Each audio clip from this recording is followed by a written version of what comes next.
Assalamualaikum warahmatullahi wabarakatuh. Perkenalkan, saya Sri Suci Anissa Hadmar dengan NPM 0320011100, Fakultas Pendidikan Guru Sekolah Dasar Universitas Muhammadiyah Buton. Dalam video kali ini saya akan membahas materi ke-8 tentang demokrasi terpimpin. Demokrasi terpimpin adalah sebuah periode politik Indonesia yang dapat dilihat dengan memuncaknya posisi Presiden Soekarno yang didukung oleh TNI dan PKI dalam penggerakan politik nasional, sehingga arah negara dan kebijakannya selaras dengan ide Soekarno seperti pembebasan paksa Irian Barat dan konfrontasi Malaysia. Konsepsi nasionalis, agama komunis diperkenalkan sebagai bentuk penyatuan seluruh ide-ide yang membentuk Indonesia. Indonesia juga condong berhubungan dengan negara-negara baru dan negara komunis.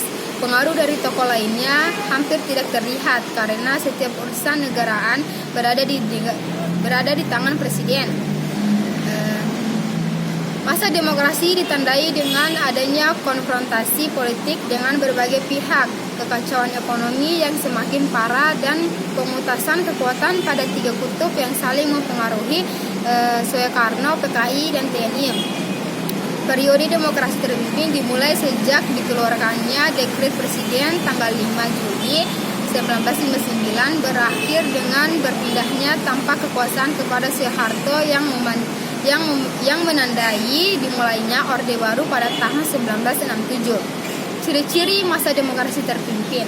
Yang pertama, pemerintah otoritarian, memuncaknya kekuasaan presiden atas negara. Kedua, dukungan kuat dari unsur militer yang menjadi kekuatan politik baru. Ketiga, dukungan kuat dari PKI sebagai pendukung setia Presiden Soekarno.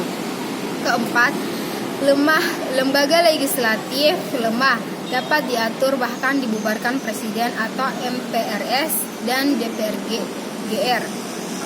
Kelima, peran partai politik terbatas, bahkan dapat dibubarkan presiden atau masyumi dan PSI. Keenam, gerakan separatis yang masih berlangsung dari masa sebelumnya. Ketujuh, politik luar negeri yang keras dan memihak blok timur. Kedelapan, kebijakan-kebijakan monumental banyak dilakukan di tengah krisis ekonomi yang terus memburuk. Kesembilan, negara mengatur sendi-sendi kehidupan masyarakat. Sejarah dan latar belakang demokrasi terpimpin pada tahun 1959 sampai 1965 pada masa Orde Lama adalah sebutan bagi masa pemerintahan Presiden Soekarno di Indonesia. Pada periode pemerintahan Indonesia tahun 1959 sampai 1965, kekuasaan didominasi oleh presiden. Terbatasnya peranan partai politik, berkembangnya pengaruh komunis, dan makin meluasnya peranan TNI atau Polri sebagai unsur sosial politik. Dekret Presiden pada tanggal 5 Juli 1959 dapat dipandang sebagai suatu usaha untuk mencapai jalan keluar dari kemacetan politik dengan melalui pembentukan kepemimpinan yang kuat. Pada masa demokrasi terpimpin, banyak terjadi penyelewengan terhadap Pancasila dan Undang-Undang Dasar 1945, antara lain pembentukan Naskom atau nasionalis, agama, dan komunis. TAP MPRS nomor 3 MPRS tahun 1963 tentang pengangkatan Soekarno sebagai presiden seumur hidup, pembubaran DPR, hasil pemilu oleh presiden, pengangkatan ketua DPR-GR atau MPRS menjadi menteri negara oleh presiden, dan sebagainya. Dalam demokrasi terpimpin, apabila tidak terjadi mufakat dalam sidang DPR, maka permasalahan itu diserahkan kepada presiden sebagai pemimpin besar revolusi untuk diputuskan sendiri, atau dilihat peraturan tata tertib peraturan presiden nomor 14 tahun 1960 dalam hal anggota DPR tidak mencapai mufakat. Dengan demikian, rakyat atau wakil rakyat yang duduk dalam lembaga legislatif tidak mempunyai peranan yang penting dalam pelaksanaan demokrasi terpimpin. Akhirnya, pemerintahan Orde Lama beserta demokrasi terpimpinnya jatuh setelah terjadinya peristiwa G30 SPKI tahun 1965 dengan diikuti krisis ekonomi yang cukup parah. Kondisi politik dalam negeri pada masa demokrasi terpimpin. Demokrasi terpimpin yang menggantikan sistem demokrasi liberal berlaku tahun 1959 sampai 1965. Pada masa demokrasi terpimpin, kekuasaan presiden sangat besar sehingga cenderung ke arah otoriter. Akibatnya sering terjadi penyimpangan terhadap Undang-Undang Dasar 1945.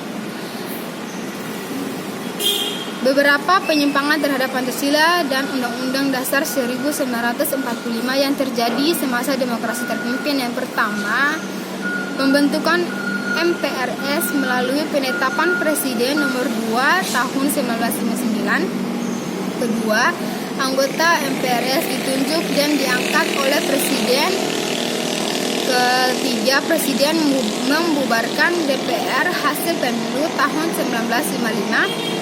Keempat, GBHN yang bersumber pada pidato Presiden tanggal 17 Agustus 1959 yang berjudul Penemuan Kembali Revolusi Kita, ditetapkan oleh DPA bukan oleh MPRS.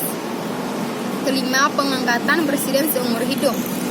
Dalam periode demokrasi terpimpin, Partai Komunis Indonesia atau PKI berusaha menempatkan dirinya sebagai golongan yang Pancasila. Materi selanjutnya, pembahasan selanjutnya tentang politik luar negeri masa demokrasi terpimpin. Politik luar negeri masa demokrasi terpimpin lebih condong ke blok timur. Indonesia banyak melakukan kerjasama dengan negara-negara blok komunis seperti Uni Soviet, RRC, Kamboja maupun Vietnam. Beberapa contoh pelaksanaan politik luar negeri masa demokrasi terpimpin. Pada tanggal 9 Juli 1963, Perdana Menteri Tengku Abdul Rahman menandatangani dokumen tentang pembentukan Federasi Malaysia. Kemudian tanggal 16 September 1963, pemerintah Malaysia memproklamasikan berdirinya Federasi Malaysia. Menghadapi tindakan Malaysia tersebut, Indonesia mengalami kebijakan konfrontasi. Pada tanggal 17 September 1963, hubungan diplomatik antara dua negara putus. Selanjutnya pada tanggal 3 Mei 1964, Presiden Soekarno mengeluarkan Dwi Komando Rakyat atau di KARO, yang isinya salah satu isinya yaitu perhebat ketahanan Revolusi Indonesia dan bantu perjuangan revolusioner rakyat Malaya, Singapura, Sarawak, Sabah dan Brunei untuk memerdekakan diri dan menggagalkan negara boneka Malaysia. Sekian dari saya, lebih kurangnya mohon dimaafkan. Wabillahi taufiq wal hidayah. Wassalamualaikum warahmatullahi wabarakatuh.